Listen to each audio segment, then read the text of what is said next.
Buenas tardes. Bueno, vamos a hablar sobre el impacto económico de los pueblos mágicos en los municipios de México. Mi nombre es Alma Lidia Reyes y vengo representando al Colegio del Estado de Hidalgo. Lo primero que vamos a identificar es cuál es el problema. El problema de los municipios o las políticas que se han implementado es que existen diferentes formas de analizarlas, desde el ámbito federal o estatal o hasta lo municipal. Esto va a ser porque actualmente los municipios viven en una constante problema y de pobreza, de falta de recursos, falta de servicios, falta de bienes públicos. Y los que existen pues no son de la calidad que deberían de ser. Por lo tanto, la importancia que tiene el programa de los pueblos mágicos es que de buscar que la población tenga un nivel de vida mejor. Que incremente su nivel de ingreso. Por nivel de vida nos referimos a un aumento en su ingreso, en el ingreso per cápita de la población. Además, esto lo vamos a lograr buscando un desarrollo incluyente y equilibrado. De tal manera que surge la pregunta de cómo influye en el crecimiento económico de los municipios mexicanos el pertenecer al programa de pueblos mágicos. Realmente este programa ha generado o genera que las personas tengan más ingreso, que hayan mejorado su nivel de ingreso. Para poder identificar esta situación vamos a hacer una revisión de literatura, qué es lo que existe sobre que relacione la parte del crecimiento económico con la cuestión de turismo. En el crecimiento económico se define como el aumento del nivel del PIB. En cuanto aumenta el ingreso, que es el PIB, entonces se dice que hay crecimiento económico. Para identificar este crecimiento existen varios autores, entre ellos está Ramsey y Solow. Ellos hablan sobre conceptos de intertemporalidad. Ramsey tiene un modelo de equilibrio general que es dinámico, que significa que es a través del tiempo, y este equilibrio general se da porque relaciona tanto a los consumidores o a los ciudadanos, a las empresas y al gobierno. Y por otro lado, Solow, después de que se logra un equilibrio, él habla sobre una tasa de ahorro. ¿Por qué es importante esta tasa de ahorro? Porque las sociedades están preocupadas por el futuro. En este sentido, se preocupan más actualmente por la salud, la nutrición, las pensiones o cómo va a estar después o cómo van a vivir en la etapa adulta, ¿no? Prevención para la vejez. Además, no debemos descuidar que el PIB o el ciclo funciona de acuerdo con el ciclo económico. La dinámica económica va a seguir en la medida en que se siga pasando el tiempo, entonces no podemos saltarnos ninguna de las etapas del ciclo. Ahora, lo que en referencia a las preferencias de las personas, estas personas han cambiado sus preferencias, sus gustos a través del tiempo, y esto es lo que va a determinar el consumo. ¿Por qué es importante esto? Porque las personas van a querer maximizar su nivel de utilidad, su nivel de satisfacción, y al mismo tiempo las empresas van a tratar de maximizar sus ganancias y el gobierno va a tratar de maximizar también el bienestar. De tal manera que el crecimiento va a estar en función del capital físico, la infraestructura, es decir, la infraestructura que se tiene, del trabajo, ya sea calificado y no calificado, y de los recursos naturales. Estos recursos naturales que son escasos y las necesidades al ser ilimitadas generan un problema para la mejor asignación de ellos. Por eso, tomando en cuenta estos recursos naturales limitados, podemos utilizarlos de manera sustentable para que las economías crezcan, economías en términos de municipios o de estados o de países, ¿no? Aquí otra cosa importante es que siempre suponemos que en términos económicos los individuos son homogéneos. En términos reales eso no es verdad, los individuos son diferentes y por lo tanto tienen diferentes necesidades, diferentes gustos, y el esquema del programa de los pueblos mágicos pues te lleva a cubrir todas esas necesidades en algún momento determinado. Otra cosa importante es que hay autores como Balaguer y Cantabela, que hablan sobre la parte de la relación entre el crecimiento económico y la expansión turística. Ellos encontraron que existe una relación directa y además a nivel internacional. Es decir, las ganancias del turismo internacional van a influir de manera positiva en la economía. Esto va a generar mayor derrama económica y va a aumentar el ingreso. Otros autores dicen que también es importante tomar en cuenta la especialización del turismo, el tamaño de la economía. En el caso del tamaño de la economía no nos referimos a la parte geográfica, sino en términos de ingreso. Y para los municipios hay municipios muy chiquitos, entonces con esto se podría estar detonando el esquema de crecimiento. No es tan relevante el espacio geográfico como poder aprovechar los recursos para que la economía crezca. Es el ejemplo Japón, ¿sí? Japón es una economía pequeña en términos de geográficos, el país es chiquito, pero en términos económicos es muy grande, entonces esto va a generar mayor bienestar. Ahora, el turismo ha evolucionado y esta parte en la que ha evolucionado se tienen diferentes definiciones. La que sigue, por favor. Gracias. De manera general, al turismo se le puede definir como las actividades que realizan las personas durante sus viajes, estancias y que salen de su entorno. Existen impactos socioambientales en términos a la hora que realizamos este turismo y existen diferentes formas de turismo. Lo que queremos es que el turismo impulse el crecimiento. Esta es una hipótesis de crecimiento hacia afuera que lo maneja Brida. ¿Sí?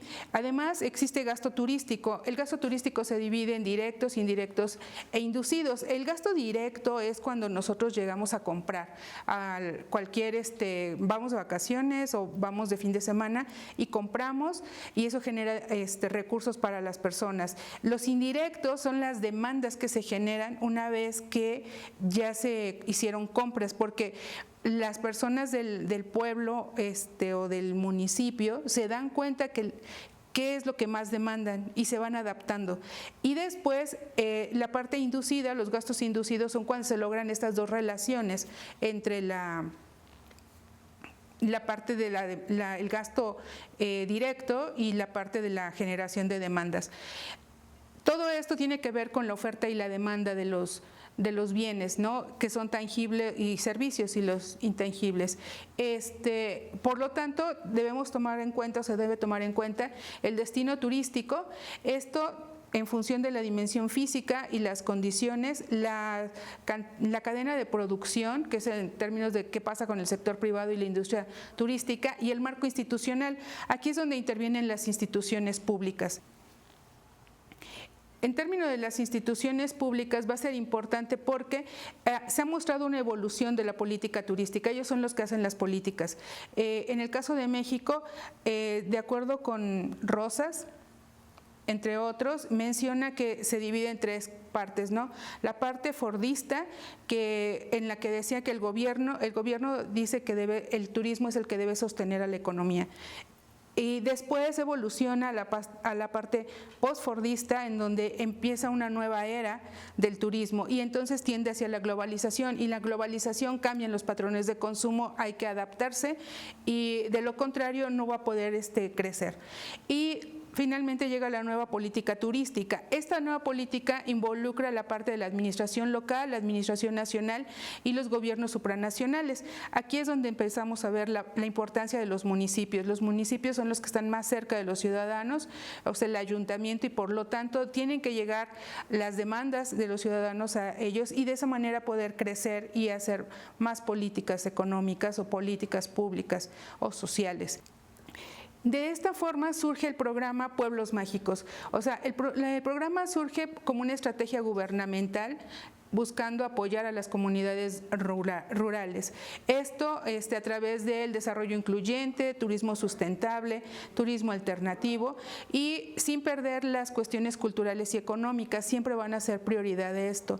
El objetivo del programa es fomentar el desarrollo sustentable en localidades a través del tiempo, conservando su valor e historia, herencia cultural, mediante su patrimonio tangible e intangible. Entonces, a través de este esquema de por qué surge los pueblos mágicos, es que queremos ver qué pasa con el ingreso de las personas. Entonces, una vez que tenemos esto, actualmente la Estrategia Nacional de los Pueblos Mágicos es impulsar el enfoque social y de respeto a los derechos humanos, fomentar el desarrollo justo, equilibrado entre individuos, comunidades y regiones para los pueblos mágicos, fortalecer, innovar y diversificar las oportunidades de comercialización en el pueblo, y contribuir al turismo sostenible, ¿no?, en términos de conservar e incrementar el patrimonio. El origen de esto es del 2001, en donde se ponen, son 3 pueblos mágicos, entre ellos está Huasca, y llega hasta el 2018, en donde tenemos 121 pueblos mágicos. Bien, una vez que tenemos esto, queremos saber qué es lo que pasa, ¿no? ¿Qué pasa con la parte económica, con la parte de ir y visitar el pueblo, diferentes ciudades, conocer, está muy bien, pero ¿cómo le ha afectado a la marginación o qué impacto tiene la población? El crecimiento, aquí lo que mostramos es un crecimiento de la población con el índice de marginación. El índice de marginación toma en cuenta cuestiones de vivienda, población, salud, ingreso. Lo que podemos observar aquí es que, bueno, en el caso de Aguascalientes, solamente está uno de los 3 municipios es el que logra pasar de una marginación media a una baja. Aparte, el comparativo está del 2000 a 2015, porque antes de los pueblos mágicos empezaron en el 2001, entonces en el 2000 no había. Entonces, ¿qué pasa después de 15 años? Nos damos cuenta que solamente 2 municipios se quedaron igual y uno es el que creció, en el caso de Aguascalientes, mientras que Baja California y Campeche se quedan exactamente igual. Coahuila, solamente de los 7 municipios que tienen pueblos mágicos, solamente uno logra cambiar su nivel de marginación. Bien, está la parte del municipio de Colima, que se queda igual, lo mismo que Chiapas y Chihuahua. Durango incrementa, sus 2 municipios pasan a otro nivel, van de medio en términos de marginación a bajo para el 2015.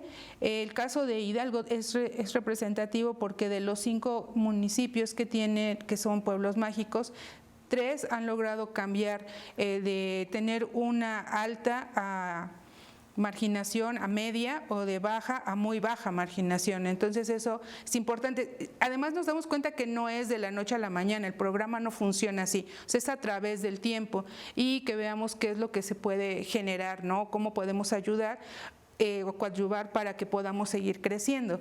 Están los casos de Jalisco. De sus 8 municipios, solamente 5 son los que logran también cambiar mejorar en términos de marginación. Siguen en la marginación, pero ya es menor. Bien, tenemos al Estado de México, que en el Estado de México sucede lo mismo, o sea, no logra incrementarse más que 4 municipios el mejorar, al igual que Michoacán. De Michoacán solamente es 1. Para Morelos, el de Morelos sí cambia 1, o sea, son 2, tiene el 50% que logra mejorar. Para Nuevo León solamente es 1, que es Linares, mientras que para Oaxaca, el caso de Oaxaca también es súper importante porque son 517 municipios, de los que además no se cuenta con toda la información. Entonces, de estos 517, imaginen que solamente tenemos 2, 4, 6, son 9 los que son pueblos mágicos. O sea, cuando en Oaxaca hay muchas cosas, ¿no? Entonces, esta parte es bien importante, porque además Oaxaca es una de las zonas más pobres de nuestro país. Entonces, y a pesar de eso, o sea, pareciera que sí funciona porque tenemos 5 municipios que pasan de muy alta marginación a alta, y algunos que están de baja y pasan a muy baja, y de media pasan a baja, ¿sí? El caso de Puebla y Querétaro, de todos sus municipios, el 50% tiene un impacto favorable para pasar a cambiar su nivel de marginación. San Luis Potosí se queda igual, Sinaloa solamente 1, 2 son los que crecen, Sonora solamente 1, mientras que Tamaulipas y Tlaxcala permanecen sin cambio. Finalmente tenemos a Veracruz, que queda sin cambio. Yucatán mejoran uno de sus municipios, y Zacatecas son 3 los que mejoran. Es mucha información, o sea, son los 32 estados y además son 121 datos, es como mucho. Y aparte de toda esta situación, la pregunta es, ¿y qué pasa con el ingreso? O sea, ¿el ingreso sigue igual o el ingreso ha modificado, ha crecido o qué sucede? Entonces, para hacer esto, bueno, pude relacionar el crecimiento con el grado de marginación. Veamos, en este gráfico lo que quiero mostrar es cómo está el municipio de Solidaridad. Solidaridad es donde está Tulum, que ya ahorita le dicen Tulum, pero está como parte de Solidaridad. Entonces, Solidaridad tenía un nivel de marginación en el 2000 bajo y un crecimiento poblacional alto. Para el 2015, su crecimiento sigue siendo el mismo, pero ya el nivel de marginación es bajo. Ahora, ¿por qué elegí solo estos municipios? Como son muchos datos, lo que hice fue dividirlos en intervalos de crecimiento, y estos son los que más crece su población y los que menos crece su población. Entonces, tomé estos 8, son 8 o 9 municipios para que se pudiera ejemplificar qué es lo que pasa. Hagan de cuenta, como en México está todo polarizado, tenemos los extremos y después está la campana, ¿no? La de Gauss, y ahí es donde está concentrada toda la información, pero cambia por muy poquitas décimas, incluso centésimas. Entonces, esto lo que está mostrando, vean, el caso de San Sebastián del Oeste estaba en un nivel de marginación alto para el 2000, mientras que para el 2015 ya pasó a medio. Entonces, con esto pues podemos identificar cómo se ha modificado, ¿no?, el esquema. Ahora, ¿qué pasa con el ingreso? Vamos a hacer el análisis, les voy a platicar qué pasó con 9 municipios que elegí de cierta manera. Podemos notar en términos de educación cuáles son los años promedio de escolaridad que tienen. O sea, imaginen que en Jalisco está San Sebastián del Oeste, que su escolaridad promedio es de 5.6 años, o sea, no tienen la primaria terminada, ¿sí? Pero lo que es para el 2010, pero para el 2015 ya tenían 6.3, o sea, ya terminaron la primaria. Entonces sí es algo importante, ¿no? Mientras que en Zacatecas, Jiménez de Treúl, sus años promedios de escolaridad son 5, y ya en el 2010 y para el 2015 fueron de 6. O sea, al menos está logrando que terminen la primaria. Esto es súper importante para que podamos crecer. O sea, las economías crecen a través de educación, no hay otra opción, ¿sí? Se espera que puedan tener, el caso de Zacatecas, el municipio de Zacatecas, vean, 11 años, o sea, se esperaba que tuvieran esto, o 12 años, o sea, serían 6, se espera que terminen la secundaria, ¿no? O sea, ya no pensamos en la prepa o en una licenciatura, solamente la secundaria o la primaria, que eso marca mucho la diferencia. Ahora, ¿cuál es el ingreso per cápita? El ingreso per cápita anual está en dólares, la información, el ingreso per cápita creció en el último renglón, viene la tasa de crecimiento del 2010 al 2015. Para Guadalupe, que es un municipio que está en Zacatecas, creció en un 41.03%. El que tiene mayor crecimiento es el caso de San Andrés en Puebla, en Cholula, que creció un 80.97%. El caso de San Andrés es porque hay mucha derrama económica porque está la Universidad de las Américas y tienen un acuerdo, bueno, hasta antes de los problemas que existen, tenían un acuerdo en donde contrataban a la gente de la comunidad, o sea, de los municipios, ya sea de San Andrés o de San Pedro, y trabajaban en la universidad para que eso les permitía hacer mayor derrama económica. Además, la gente de San Andrés se ha dedicado a poner restaurantes, todo más orgánico, o sea, como que siguen la tendencia de la globalización y cambio de patrones de consumo, y eso ha permitido que se crezca. Otra cosa importante es que están todos los antros también ahí atrás de la universidad, entonces también eso genera derrama, pues hay gasto, o sea, tenemos que incentivar a la economía. Entonces hay que ir a gastar, ¿sí? Pero no todo es miel sobre hojuelas, o sea, la parte de Tamaulipas o el crecimiento no, o sea, en realidad no hubo crecimiento, tuvo un crecimiento negativo de menos 35%. ¿No? Entonces, no el ingreso de todos subió. Habría que checarlo para todos los municipios, que pues sí tengo la información, pero es mucha información en este momento, entonces, pero se me hace súper interesante, ¿no? Podemos ver cómo ha evolucionado, cómo cambiaron en términos del índice de desarrollo humano, qué es lo que pasó del 2010 al 2015. Si nos vamos a la parte de cuál era el lugar en el que estaba con el índice de desarrollo de los 2.446 municipios, Zacatecas en el 2010 estaba en el lugar 68. Para el 2015 está en el lugar 25, es decir, ganó 43 lugares, o sea, subió. Está mucho mejor. Pero vean el caso de Quintana Roo con Isla Mujeres, antes estaba en el lugar 476 y podríamos pensar que Isla Mujeres pues tiene mucha derrama económica porque pues la gente llega, hay turismo. La parte importante es que para el 2015 bajó al lugar 399, es decir, ganó 77 lugares. O sea, significa que sí está creciendo, que sí le está echando ganas, ¿no? En Jalisco, o sea, este municipio, que a pesar de que es pueblo mágico, está en el lugar 1225 en el 2010, pero para el 2015 ya está en el 1114. O sea, sigue estando en el 1000, pero ya está mejorando y mejoró 105 lugares. O sea, eso es muy bueno. A lo mejor habría que buscar la parte de inferencial, la parte de buscar significancias, si hay una correlación o algo, pero la parte descriptiva pues plantea muchas cosas interesantes. Pero el caso de Mier, que está en Tamaulipas, en el 2010 estaba en el lugar 261 y en el 2015 está en el 409. O sea, cayó 148 lugares. Lo mismo le pasó a Zacatecas y a Jalisco, ¿no? Cayeron menos lugares. Zacatecas, el municipio de Zacatecas de Jiménez de Teúl cayó 17 lugares y Tlaquepaque, en Jalisco, cayó 7 lugares. Entonces, con toda esta información, lo que nosotros podríamos sacar muchas más cosas, ¿no? Sin embargo, pues se queda ahí como qué es lo que esperamos, ¿no? Pareciera que sí, el tener un pueblo mágico, que el municipio tenga un pueblo mágico, sea un pueblo mágico, puede garantizar de alguna manera el incremento en el ingreso, ¿no? O que mejore el nivel de vida. Claro, tomando con reserva los resultados. Finalmente, bueno, podemos concluir que la siguiente, por favor, que existen varias cosas importantes en términos de lo que podemos hacer.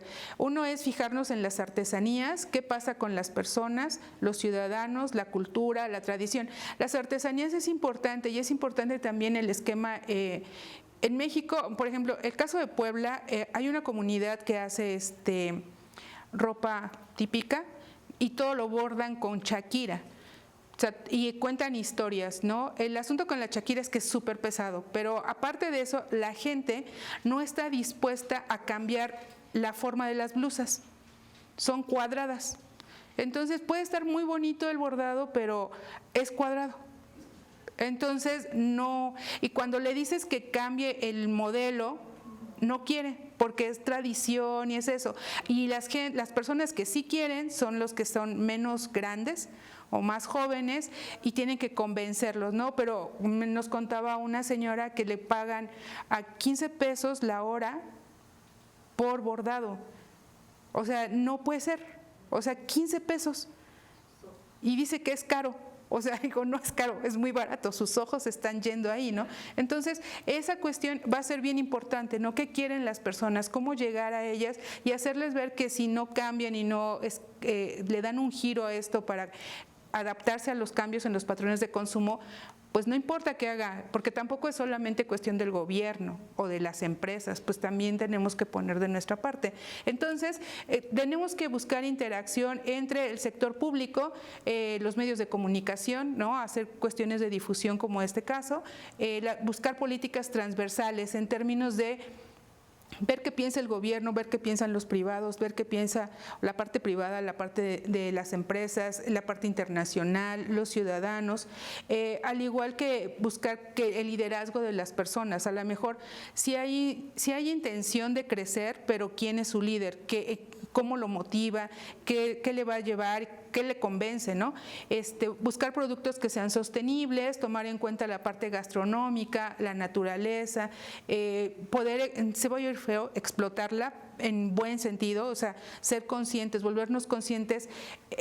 Esto se conoce como bienes comunes, no son bienes públicos, porque es un bien común porque algunos de nosotros podremos disfrutar de ellos, pero quizá las siguientes generaciones, si no los cuidamos, pues no lo van a poder disfrutar. Y entonces eso va a generar un problema de largo plazo. Entonces, tomar en cuenta acciones en este sentido, cuidar el patrimonio, cuidar todo esto y darle el crecimiento puede generar que las personas estén cada vez mejor, ¿no? Y pues, muchas gracias.